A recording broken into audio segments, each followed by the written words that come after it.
Welcome to search UPSC. ఈ వీడియోలో మనం కరెంట్ అఫైర్స్ 16 జూన్ 2025ది డిస్కస్ చేద్దాం.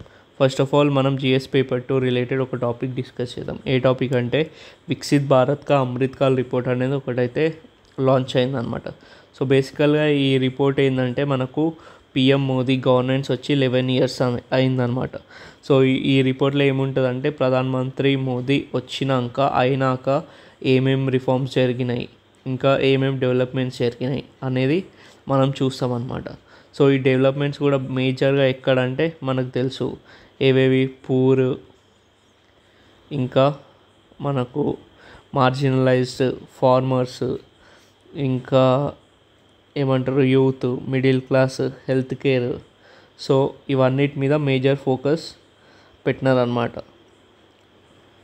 సో ఇది బేసికల్గా ఈ రిపోర్ట్ ఇంతే గుర్తుపెట్టుకోవాలి, ఎందుకంటే మరీ ఫ్యాక్చువల్ అయిపోతే మనకు కష్టం అయిపోతుంది. సో దీన్ని మనం తర్వాత ఒకసారి సపరేట్ వీడియోలాగా తీసి డిస్కస్ చేద్దాం, ఎందుకంటే దీనిలో ఇంపార్టెంట్ ఫ్యాక్చువల్ థింగ్స్ ఉంటుంది, ఇంకా స్కీమ్స్ ఉంటాయి. సో ఎందుకంటే మనం ఇవి గుర్తుపెట్టుకోనేది చాలా ఇంపార్టెంట్, ఎందుకంటే 11 ఇయర్స్ ఆఫ్ పిఎం మోడీ. ఎందుకంటే ఇది అడిగే అవకాశం కూడా మనకు టీజీపీఎస్సీలో కానీ యూపీఎస్సీలో కానీ అడిగే అవకాశం ఉంటుంది. Next GS paper 3 related to the environment or climate change.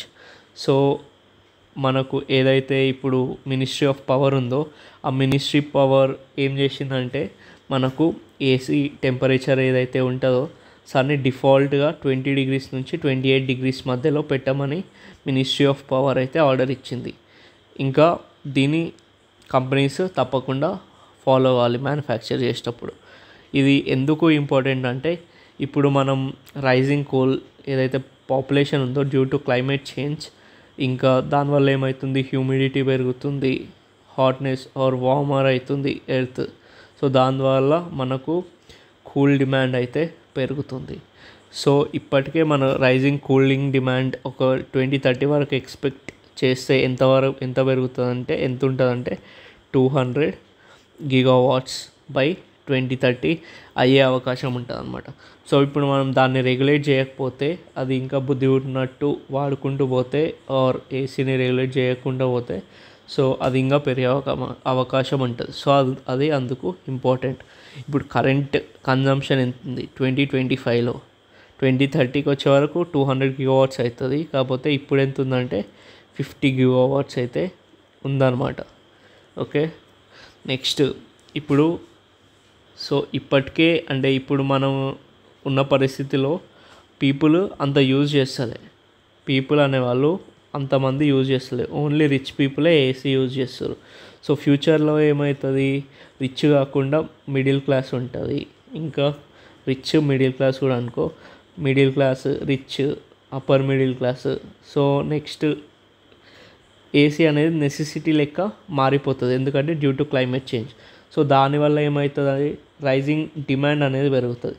Demand పెరిగినప్పుడు సప్లై పెరుగుతుంది. సప్లై పెరిగిందంటే ఏమర్థము, మనకు ఏసీ నంబర్లు అనేవి పెరుగుతాయి. అంటే ఏసీ ఏవైతే ప్రొడక్షన్ ఉందో అది పెరుగుతుంది, ఏసీ నెంబర్ పెరుగుతుంది. అప్పుడు ఇవి పెరిగినప్పుడు ఆటోమేటిక్గా ఏమవుతుంది, క్లైమేట్ చేంజ్ ఆర్ ఎమిషన్స్ అనేవి పెరుగుతుంది. దీని ద్వారా క్లైమేట్ చేంజ్ అనేది పెరుగుతుంది. ఇదొక విషియస్ సైకిల్ అనమాట. సో దీన్ని మనం కంట్రోల్ చేయాలి. ఇప్పుడు లో యూస్ ఉన్నప్పుడే దీన్ని కంట్రోల్ చేస్తే హై యూసేజ్ వచ్చే వరకు మనం దాన్ని ఇంకా రిస్ట్రిక్ట్ చేయొచ్చు. So cost implications, so cost పెరగకుండా మనం ఇంకా ఎట్లా ఆపుకోవచ్చు అంటే ఏసీస్ పైన హయ్యర్ టారిఫ్స్ పెడితే ఎవరైతే మిడిల్ క్లాస్ వాళ్ళు ఉంటారో కొనే అవకాశం అంత ఉండదు. సో ఇంకోటి ఏంటంటే మనకు ఈ ఏసీస్ లో టెంపరేచర్లో ఏదైతే లెస్ దాన్ 18 డిగ్రీస్ ఉన్నాయో సో అట్లా వాడితే మనకు వేరే హెల్త్ రిస్క్స్ కూడా ఉన్నాయన్నమాట. క్లైమేట్ చేంజ్ ఒక్కటే కాదు, మన హెల్త్ కూడా ఖరాబ్ అయిపోతుంది. అంటే కార్డియోవాస్కులర్ ట్రైన్ అంటే హార్ట్ పైన కూడా స్ట్రెస్ అనేది పడుతుంది. స్ట్రెస్ పడ్డప్పుడు హార్ట్ అటాక్స్ ఇట్లాంటి డిసీజెస్ వచ్చే అవకాశం ఉంటుంది. నెక్స్ట్ దీనివల్ల మనం కూల్ ఎయిర్ ఉన్నప్పుడు ఇవి మన లంగ్స్, సో కూల్ ఎయిర్ ఉందనుకో, సో అప్పుడు మనం ఏం చేస్తాము, సో బ్రీత్ చేసినప్పుడు కూల్ ఎయిర్ వల్ల మన లంగ్స్ ఖరాబ్ అయ్యి ఆర్ చిల్డ్రన్స్ లంగ్స్ ఖరాబ్ అయ్యే అవకాశం ఎక్కువ ఉంటుంది అన్నమాట. సో ఓకే, ఎందుకంటే వాళ్ళ ఇమ్యూన్ సిస్టమ్ అప్పటి వరకు అంత డెవలప్ అయ్యి ఉండదు. సో వాళ్ళకు రెస్పిరేటరీ ఇన్ఫెక్షన్స్ అట్లాంటివి వచ్చే అవకాశం కూడా ఉంటుంది. సో మీరు ఎప్పుడైనా గమనిస్తే మనం ఎప్పుడైనా కూల్ ఏరియాస్కి పోతే ఆర్ మౌంటేనియస్ రీజన్స్ పోతే ఏమవుతుందంటే మనం ఎక్కడైతే కూల్ రీజన్స్ ఉంటుందో లేదంటే చలికాలంలో ఏమవుతుందంటే మనకు మెంటల్గా ఎట్లనో ఉంటుంది, స్ట్రెస్ఫుల్గా ఏదో జ్వరం వచ్చినట్టు. సో ఎందుకంటే అది కూడా కూల్ టెంపరేచర్ ద్వారానే అనమాట. సో అదనమాట. దానివల్ల ఏమవుతుంది మనకు మెంటల్ హెల్త్ డిస్టర్బ్ అయ్యి మెంటల్ స్ట్రెస్ అనేది వస్తుంది అనమాట. సో అది కూడా ఒక మెంటల్ ఆస్పెక్ట్. ఇంకోటి ఏంది, దీనివల్ల మన స్లీప్ సైకిల్ కూడా డిస్టర్బ్ అవుతుంది. ఓకే, దాని తర్వాత ఎవరైతే ఎల్డర్లీ పీపుల్, ఎవరైతే ముసలోళ్ళు ఉన్నారో వాళ్ళకి డెఫినెట్గా నెగిటివ్ ఇంపాక్ట్ చూపిస్తుంది. ఎందుకంటే ఇక్కడ చూసుకుంటే మనము యంగ్ పీపుల్కి రెస్పిరేటరీ కార్డియోవాస్కులర్ స్ట్రెయిన్ వస్తుంటే ఆబ్వియస్గా మనకి ఎల్డర్ పీపుల్ వల్నరబుల్ సిచ్యువేషన్లోనే ఉంటారనమాట. సో దీని ద్వారా మనకు పాజిటివ్స్ ఏమున్నాయి, సో ఇదొక మెయిన్ ఆన్సర్ స్ట్రక్చర్ లెక్క మనం దీన్ని తయారు చేసుకున్నాం అనమాట. సో బేసికల్గా దీనివల్ల పాజిటివ్స్ ఏంటంటే మనం 1 degree ఆఫ్ టెంపరేచర్ సేవ్ చేస్తే మనము 6% ఆఫ్ పవర్ సేవ్ చేసినట్టు అనమాట. ఓకే, 1 degree ఇంక్రీజ్ చేస్తే ఏసీలో మనం 6% ఆఫ్ పవర్ని సేవ్ చేసిన వాళ్ళం అవుతాం. ఇంకోటి ఏంది, దీని ద్వారా ఏమవుతుంది, మనం టెంపరేచర్ని రిస్ట్రిక్ట్ చేసినాం అనుకో, డిఫాల్ట్గా 20 degrees నుంచి 28 degrees. సో బేసికలీ ఇప్పుడు నువ్వు దీన్ని డిఫాల్ట్గా పెట్టకపోతే ఏమవుతుండే, ఒక పర్సన్ వచ్చి కొన్న తర్వాత ఆయన రోజు 16 degrees వరకు పోతుండే. ఇప్పుడు నువ్వు 20 degrees వరకే పెడితే ఆయన 20 degrees కంటే తక్కువడు. దీని ద్వారా ఏమవుతుంది, ఎమిషన్స్ అనేది తక్కువ అవుతుంది. ఎమిషన్స్ తక్కువ అయితే పొల్యూషన్ తక్కువ అవుతుంది. ఓకే, సో ఇట్లా పెట్టడం వల్ల తక్కువ యూసేజ్ వల్ల మన ఏసీ ఎఫిషియన్సీ అనేది కూడా పెరుగుతుంది. ఇంకోటి ఏంది, మనము కాన్షియస్గా టెంపరేచర్ అనేది మానిటర్ చేసుకుంటూ హెల్త్ కాన్షియస్ కూడా అవుతాం అన్నమాట. ఓకే, సో ఇంకోటి ఏంటంటే ఒక జపాన్లో ఇది ఎప్పటి నుంచో ఫాలో అవుతుండే అనమాట. సో ఇది ఒక డిఫాల్ట్ ప్రాక్టీస్ లెక్క కూడా, గ్లోబల్ ప్రాక్టీస్ లెక్క కూడా అవుతుంది అనమాట. సో నెక్స్ట్ వచ్చేసి సిగ్నిఫికెన్స్. సో దీని సిగ్నిఫికెన్స్ ఏంటంటే ఇది ICAP గోల్స్ కూడా అలైన్ అవుతుంది. ఎప్పుడు ఏమంటారు, మన మినిస్ట్రీ ఆఫ్ పవర్ తీసుకునే ఇనిషియేటివ్ ఏదైతే 20 degrees నుంచి 28 degrees వరకు ఏసీ డిఫాల్ట్గా ఉండాలన్నారో అది మనకు ICAP గోల్స్ కూడా సపోర్ట్ చేస్తుంది. అసలు ICAP అంటే ఇండియా కూలింగ్ యాక్షన్ ప్లాన్ అన్నమాట. So India cooling action plan ప్రకారం ఏంటంటే మనము రైజింగ్ కూలింగ్ డిమాండ్ ఇవేవైతే ఉందో అది 2037 నుంచి 38 వరకు తక్కువ చేయాలి. ఇంకా మనకు గ్లోబల్ క్లైమేట్ కమిట్మెంట్స్ ఏవైతే క్లైమేట్ చేంజ్ రిలేటెడ్ ఆర్టికల్ 13 ప్రకారం కూడా మనం దీన్ని మీట్ అవుతాం అన్నమాట. దీని ద్వారా ఏమవుతుందంటే ఈక్విటీ అనేది వస్తుంది అన్నమాట కొనే దగ్గర. ఇంకా పబ్లిక్ అవేర్నెస్ పెరుగుతుంది. ఇంకా లాంగ్ టర్మ్ అర్బన్ రెసిలియన్స్ ఇట్లే ఫాలో అయ్యుకుంటూ పోతే ఏమవుతుంది, మెంటల్గా ఒక ప్యాటర్న్లోకి వస్తారు పాపులేషన్. దాని ద్వారా ఏమవుతుంది, వాళ్ళు 20 degrees కంటే అంటే తక్కువ వాడడం వాళ్ళకు తెలియదు. సో వాళ్ళు రెసిలియంట్ అయిపోతారు, దానికంటే తక్కువ వెళ్ళలేరు. సో ఇది లాంగ్ టర్మ్లో మనకు పాజిటివ్గా ఇంపాక్ట్ చేస్తుంది అనమాట. సో ఇది ఒక మెయిన్ టాపిక్ అనమాట. సో అందుకు కొంచెం లెంతీగా ఉంది. నెక్స్ట్ మనకు వచ్చేసి రీసెంట్గా ఏమైందంటే మనకు తెలిసిందే, అహ్మదాబాద్లో ఫ్లైట్ అయితే ఏమైంది డిస్ట్రక్ట్ అయింది. సో దానిలో ఏమైందంటే ఇద్దరు Manipur community people or air hostess అయితే చనిపోయినారు, క్రూ మెంబర్స్. సో దీనిలో ట్విస్ట్ ఏంటంటే వీళ్ళిద్దరూ ఒక డిఫరెంట్ కమ్యూనిటీకి సంబంధించిన వాళ్ళు అనమాట. మైతే ఇంకా కుకీజో కమ్యూనిటీస్. ఈ 2 కమ్యూనిటీస్ ఏంటంటే యాంటీ కమ్యూనిటీస్ అనమాట మణిపూర్లో. కాకపోతే ఇక్కడ ఏం జరిగిందంటే వీళ్ళు ఇద్దరు చనిపోయిన తర్వాత so despite of having disputes between them వాళ్ళు వచ్చి కలిసి వాళ్ళిద్దరికి సంతాపం తెలిపింది అనమాట. సో దీన్ని బట్టి మనం ఎథిక్స్లో ఏం చెప్పొచ్చు అంటే ఏదైనా గ్రీఫ్ ఉంటే గ్రీఫ్ సిచ్యువేషన్ బాధ వచ్చినప్పుడు సోషల్గా ఎమోషనల్గా హ్యూమానిటీ అనేది దగ్గరికి వస్తుంది అనమాట. ఓకే, ఇది మనం ఎగ్జాంపుల్లా కూడా తీసుకోవచ్చు. ఈ గ్రీఫ్ సిచ్యువేషన్స్లో మనకు టెంపరరీ బౌండరీస్ ఏవైతే కాన్ఫ్లిక్ట్ బౌండరీస్ ఉంటాయో అవి టెంపరరీగా డిస్ట్రక్ట్ అయిపోతాయి. నెక్స్ట్ ఇది మనకు ఎథిక్స్లో యూజ్ చేసుకోవచ్చు, GS1లో సొసైటీలా యూజ్ చేసుకోవచ్చు. ఇంకా okay, next prelims facts. These are the most important things. So ఇప్పుడు రీసెంట్గా మనకు తెలిసిందే ఎయిర్ ఇండియా, ఇంతకుముందే డిస్కస్ చేసినాం కదా, aircraft crash in Ahmedabad, air ఇండియాది. ఓకే, సో అక్కడ ఎవరైతే పీపుల్ చనిపోయినారో వాళ్ళ కోసం ఏంటంటే ఇప్పుడు వాళ్ళని ఐడెంటిఫై చేసి వాళ్ళ పేరెంట్స్కి అయితే ఆర్ వాళ్ళ ఫ్యామిలీ మెంబర్స్కి అప్పగించాలి కదా. సో గవర్నమెంట్ ఏం చేస్తుందంటే DNA ఐడెంటిఫికేషన్ ప్రాసెస్ అయితే చేస్తుందన్నమాట. సో ఈ DNA ఐడెంటిఫికేషన్ ప్రాసెస్ అనేది ఎట్లా చేస్తారంటే మనకి ఇప్పుడు బోన్స్ ఉంటాయి కదా, బోన్స్ నుంచి టీత్ నుంచి ఇథెనాల్ ఇవన్నీ తీసుకొని ఇథెనాల్లో పెట్టి సో DNA అనేది డిరైవ్ చేస్తారు. సో ఈ పేషెంట్ DNA డిరైవ్ చేసి ఫ్యామిలీ మెంబర్ DNA ఉంటుంది కదా, సో ఆ DNA తెచ్చి 2 చెక్ చేస్తారనమాట. సో ఈ రిఫరెన్స్ 2 పేరెంట్స్ ఇంకా ఎవరైతే చనిపోయినారో వాళ్ళిద్దరు DNA తీసుకొని దాన్ని చెక్ చేస్తారు. సో చెక్ చేస్తారంటే అసలు ఏమేమి చెక్ చేస్తారు, దీనిలో ఏమేమి మెథడ్స్ ఉన్నాయంటే దీనిలో ఫస్ట్ మెథడ్ ఏంటంటే మనకు short tandem repeat analysis STR analysis అనేది ఒకటి ఉందన్నమాట. సో ఈ STR అనాలిసిస్లో ఏంటంటే మనం ఏదైతే DNA మనకు న్యూక్లియస్లో సెల్ ఉంటుంది, సెల్ లోపల న్యూక్లియస్ ఉంటుంది.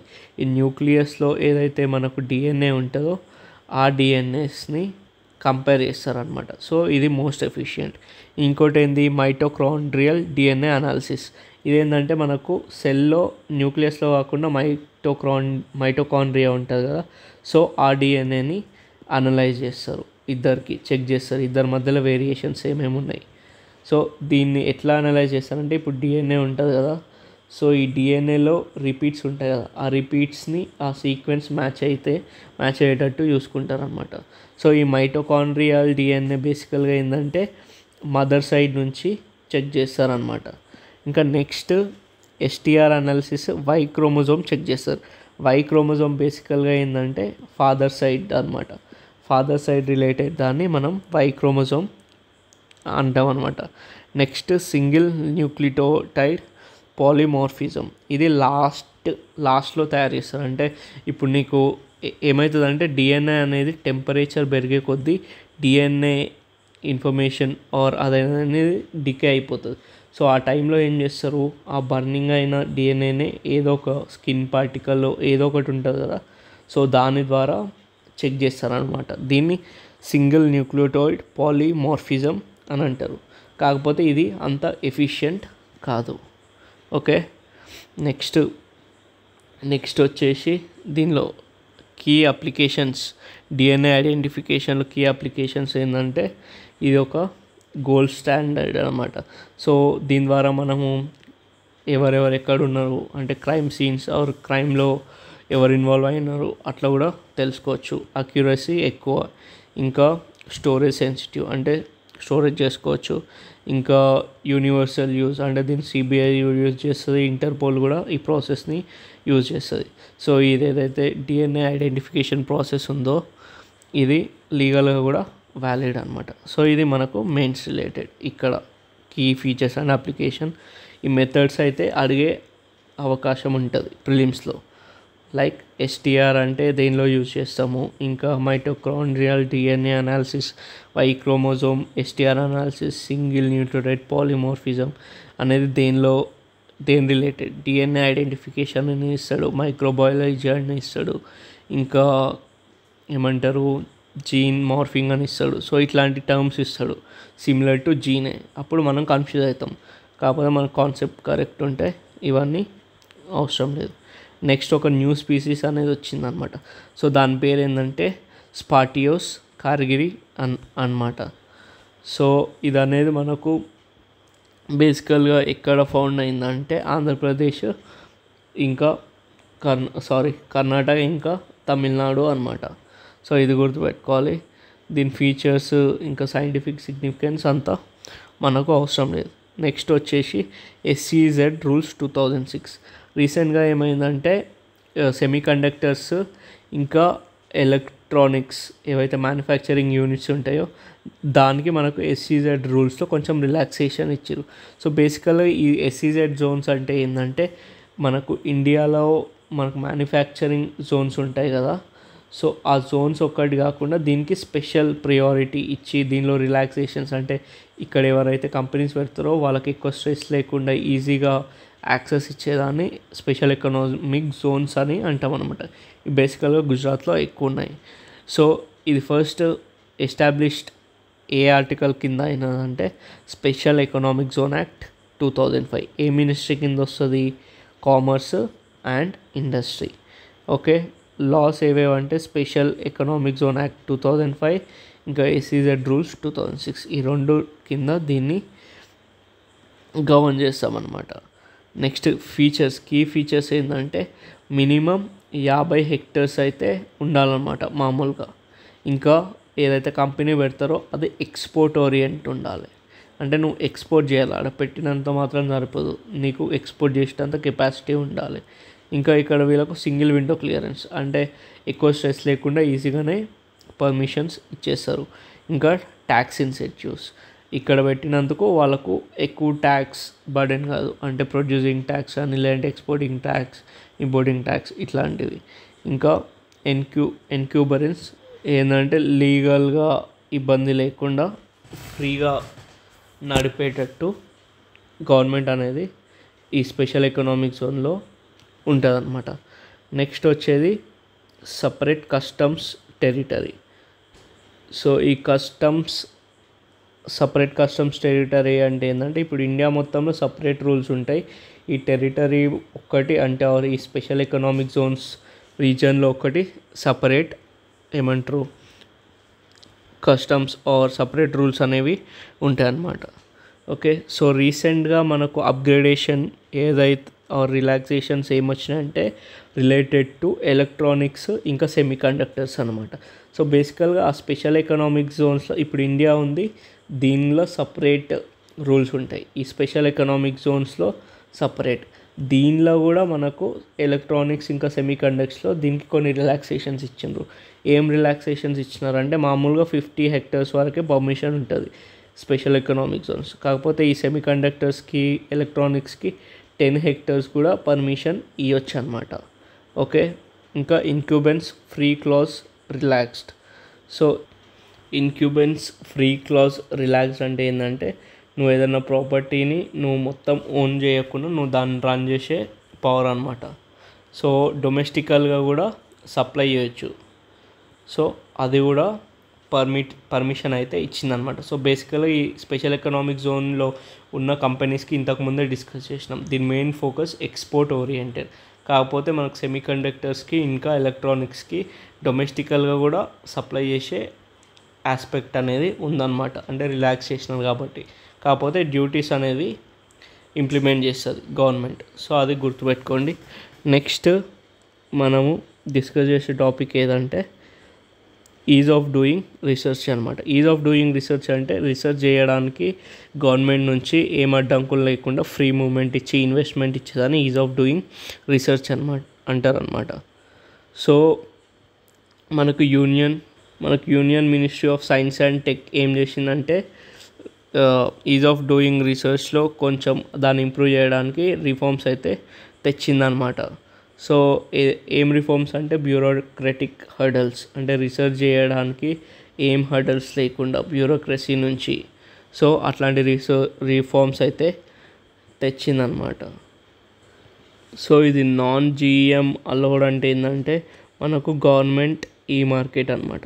సో గవర్నమెంట్ ఈ మార్కెట్లే కాకుండా వేరే దగ్గర నుంచి రీసెర్చ్ కోసం ప్రొక్యూర్ చేసుకునే అవకాశం ఉంటుంది, అంటే కొనుక్కునే అవకాశం ఉంటుంది.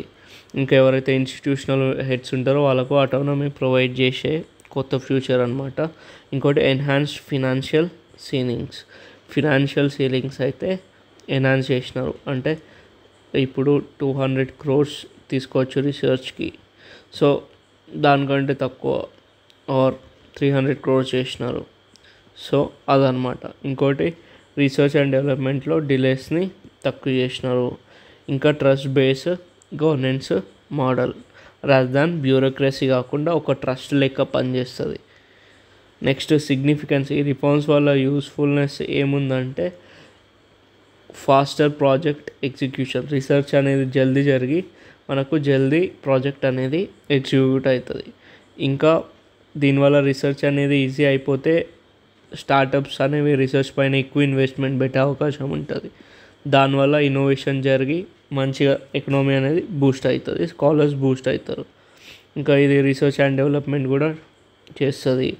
నేషనల్ NEP గోల్స్ 2020 మనకు తెలుసు, కరోనా టైంలో 2020లో నేషనల్ ఎడ్యుకేషన్ పాలసీ, కొత్త ఎడ్యుకేషన్ పాలసీ వచ్చిండే.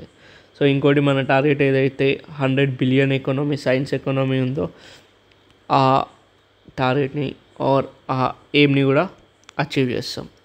సో ఇదంతా ఇంపార్టెంట్ కాదు, అంత ఫ్యాక్చువల్ ఏం లేదు. నెక్స్ట్ ఇది చాలా important, science and tech related, step and shoot spot scanning proton arc therapy. So ఈ థెరపీ ఏంటంటే బేసికల్గా ఫస్ట్ పేషెంట్, ఈ థెరపీని అయితే మనకు పారాటాయిడ్ క్యాన్సర్కి యూజ్ చేసినాను అనమాట. సో ఇదొక ప్రోటాన్ బేస్డ్ రేడియోథెరపీ టెక్నిక్ అనమాట. ఇది ఒక ప్రోటాన్ బేస్డ్ రేడియోథెరపీ టెక్నిక్. ఏది step and short spot scanning proton arc therapy. So పేర్లోనే ఉంది. సో ఇదేం చేస్తుంది అంటే ఏదైతే మన బ్రెయిన్ ఆర్ ఎనీ పార్ట్లో ఉంటుందో, ఏదైతే చెడు ఆర్ క్యాన్సరస్ సెల్స్, సో అక్కడ పోయి దాన్ని ఒక లేయర్ బై లేయర్ కిల్ చేస్తుంది అనమాట, not affecting other parts of the body or organs. So దీనివల్ల ఏమవుతుంది, నీకు ఎక్కడ కావాలో అక్కడనే ఫోకస్ చేసి డిలీట్ చేస్తుంది. సో దీన్ని ఎవరు డెవలప్ చేసారు అంటే విలియం బెమౌంట్ డెవలప్ చేసినారు. ఓకే, ట్యూమర్స్ని రెడ్యూస్ చేసేదే మెయిన్ టార్గెట్. ఓకే, సో దీని మెయిన్ కీ ఫీచర్స్ ఏంటంటే ప్రిసిషన్ కరెక్ట్ ఉంటుంది, లేయర్ బై లేయర్ ఇంతకుముందే డిస్కస్ చేసినాము. ఓకే, సైడ్ ఎఫెక్ట్స్ కూడా అంతా ఉండవు. దీని మెయిన్ యూసేజ్ ఎక్కడెక్కడ అంటే ఏవైతే కాంప్లెక్స్ ట్యూమర్స్ దాన్ని చంపడానికి రావో అక్కడ, ఇంకా సెన్సిటివ్ ఏరియాస్ ఎక్కడైతే ఉంటాయో దానిలో కూడా యూజ్ చేయొచ్చు అనమాట. ఇంకా ఇన్వేజివ్ క్యాన్సర్, రిఫ్రాక్టరీ క్యాన్సర్స్ ఏవైతే ఉంటాయో దానిలో కూడా యూజ్ చేయొచ్చు. సో మనకు ఇండియాకి ఇది ఎట్లా హెల్ప్ అవుతుంది అంటే, మనం ఆన్కాలజీ అంటే ఏవైతే క్యాన్సర్ రిలేటెడ్ ఉంటుందో సో దానిలో బాగా యూజ్ చేయొచ్చు. ఇంకా కాస్ట్ బెనిఫిట్ డిబేట్ కూడా తక్కువ అవుతుంది అనమాట. సో అంటే కాస్ట్ అనేది తక్కువ అవుతుంది. ఓకే, సో నెక్స్ట్ వచ్చి మనకు ఆపరేషన్ ట్రూ ప్రొమైస్ అనమాట. ఈ ఆపరేషన్ ట్రూ ప్రొమైస్ అనేది మనకు ఇరాన్ ద్వారా ఇజ్రాయెల్ పైన అటాక్ చేసింది అనమాట. సో ఈ ఆపరేషన్ ట్రూ ప్రొమైస్ 3 అనేది ఏంటంటే పీపుల్ పైన, ఇజ్రాయెల్ పీపుల్ పైన ఇరాన్ టార్గెట్ చేసింది. ఇంతకుముందు ఆపరేషన్ రైజింగ్ లయన్ అనేది ఇజ్రాయెల్ ఆపరేషన్, ఒక్క నిమిషం,